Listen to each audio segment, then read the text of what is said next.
Assalamualaikum warahmatullahi wabarakatuh. Perkenalkan, nama saya Kiki Sulistyo dengan nomor pokok mahasiswa 235001056 Agroteknologi Fakultas Pertanian. Di sini saya akan menjelaskan tentang pH, kejenuhan basa, dan unsur hara. Materi ini untuk memenuhi tugas mata kuliah dasar ilmu tanah. Langsung saja, apa itu pH dan skala pH? pH tanah merupakan tingkat keasaman atau kebasaan suatu tanah yang diukur dengan skala pH. pH berarti besaran ion hidrokarbon terhadap ion hidroksida di dalam larutan tanah. Skala pH adalah ukuran yang menunjukkan tingkat keasaman atau kebasaan suatu larutan. Skala ini berkisar dari 0 hingga 14 larutan. Tanah tersebut asam jika nilai pH berada pada kisaran 0,6, sedangkan pH 7 menunjukkan netral, dan jika lebih dari 7 maka tanah tersebut basa. Ini dapat dilihat dengan menggunakan alat pengukur pH pada tanah. Oke, yang selanjutnya, kejenuhan basa. Kejenuhan basa menunjukkan perbandingan antara jumlah kation basa dengan semua kation, yaitu besar kecilnya kation basa dan kation asam yang terdapat dalam kompleks jerapan tanah. Jumlah maksimum kation yang dapat diserap tanah menunjukkan besarnya kapasitas tukar kation tanah tersebut. Hubungan antara pH dan kejenuhan basa pada umumnya bersifat positif, yakni semakin tinggi pH tanah maka pH tanah juga semakin tinggi. Begitupun sebaliknya, nilai pH tanah yang netral sangat mendukung tingginya nilai kejenuhan basa. Kejenuhan basa berhubungan erat dengan pH tanah, di mana tanah dengan pH rendah umumnya mempunyai kejenuhan basa rendah, sedangkan tanah dengan pH tinggi mempunyai kejenuhan basa yang tinggi juga. Hal ini dikemukakan oleh Harjowigeno tahun 2003. Yang selanjutnya, macam-macam unsur hara esensial dan fungsinya. Yang pertama ada basic nutrien, antara lain karbon, hidrogen, dan oksigen. Fungsi basic nutrien ini mempunyai peranan dalam proses fotosintesis yang diambil dalam bentuk CO2 dari udara dan H2O dari dalam tanah. Ketiga unsur tersebut juga berperan dalam proses respirasi tanaman.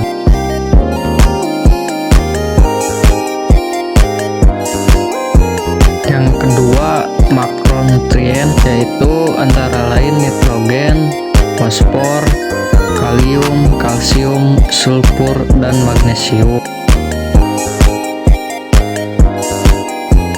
Dan fungsinya yaitu nitrogen sebagai penyusun dari klorofil tanaman, berperan dalam pembentukan daun, batang, bahan pembentuk asam amino, dan enzim-enzim amino. Dan yang kedua, fosfor, penyusun semua sel tanaman dan sebagai sumber energi untuk asimilasi dan respirasi, berperan mendorong pertumbuhan generatif tanaman, merangsang perakaran, yang penting untuk menyerap hara secara aktif.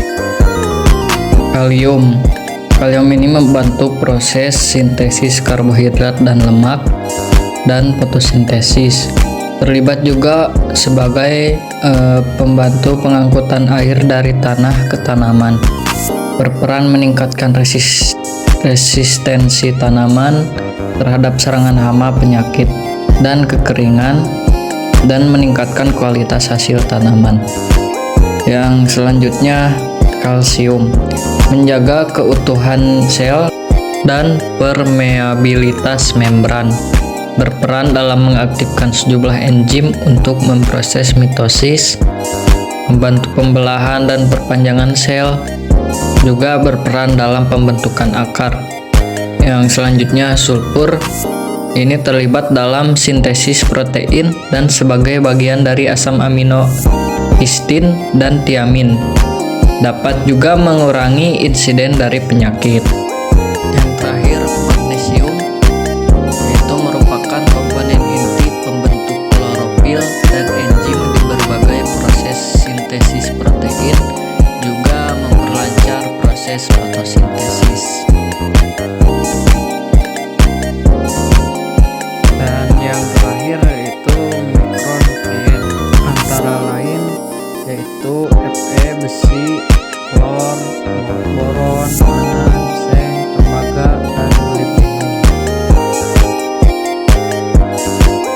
fungsinya yaitu besi sebagai katalis atau bagian dari sistem enzim yang berasosiasi, air, garam, pembentukan klorofil, terlibat dalam sintesis protein dan pertumbuhan jaringan tumbuh, yaitu meristem pada akar. Boron yaitu sebagai sintesis salah satu basa untuk pembentukan RNA dan penting dalam aktivitas sel seperti pembelahan, diferensiasi, maturiasi tumbuhan, dan lain-lain. Klor menaikkan tekanan osmotik sel, mempengaruhi pengaturan stomata, dan meningkatkan hidrasi dari jaringan tanaman. Juga berperan dalam beberapa aktivitas enzim dan metabolisme tanaman. Terlibat dalam proses oksidasi, reduksi di dalam sistem transport elektron pada fotosintesis. Yang selanjutnya, seng, yaitu membantu produksi hormon dan auksin bagi pertumbuhan. Secara morfologi juga berperan dalam perpanjangan sel pada ruas batang dan anggota tubuh dari akar hingga pucuk. Yang selanjutnya, tembaga, yaitu terlibat dalam metabolisme protein dan karbohidrat serta fiksasi unsur N2 dan berperan sebagai katalis respirasi, terlibat dalam pembentukan klorofil. Yang terakhir, molybdenum, yaitu meningkatkan fiksasi nitrogen secara simbiotik, juga terlibat dalam pembentukan protein sebagai komponen enzim nitrogenase yang penting pada penyematan nitrogen pada pembentukan bintil akar.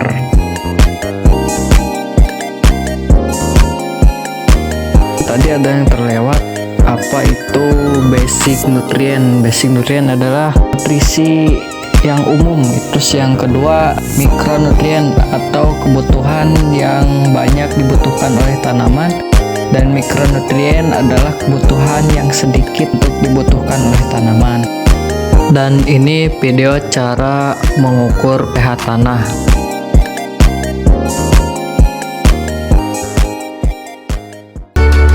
Assalamualaikum warahmatullahi wabarakatuh.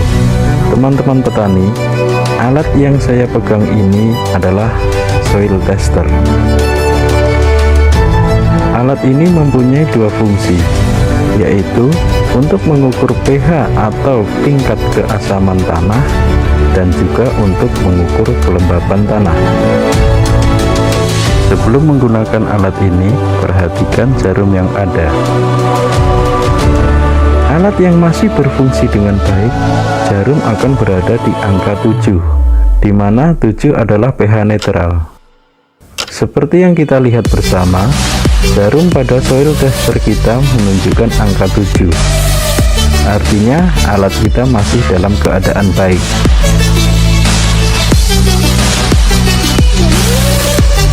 Angka yang di atas menunjukkan pH atau tingkat keasaman tanah.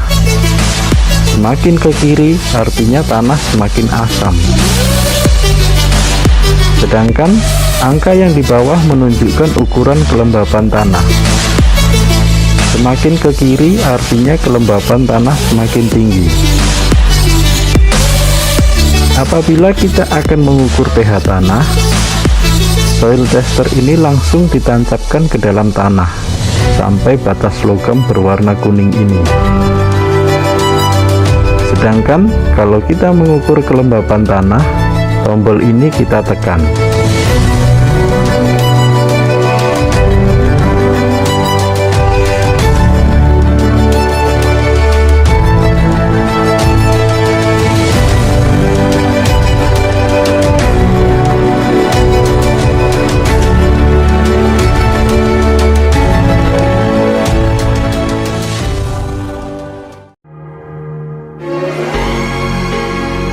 Sekian dari saya, semoga bermanfaat. Kurang lebihnya mohon maaf. Wassalamualaikum warahmatullahi wabarakatuh. Terima kasih sudah menonton dan sampai jumpa. Bisa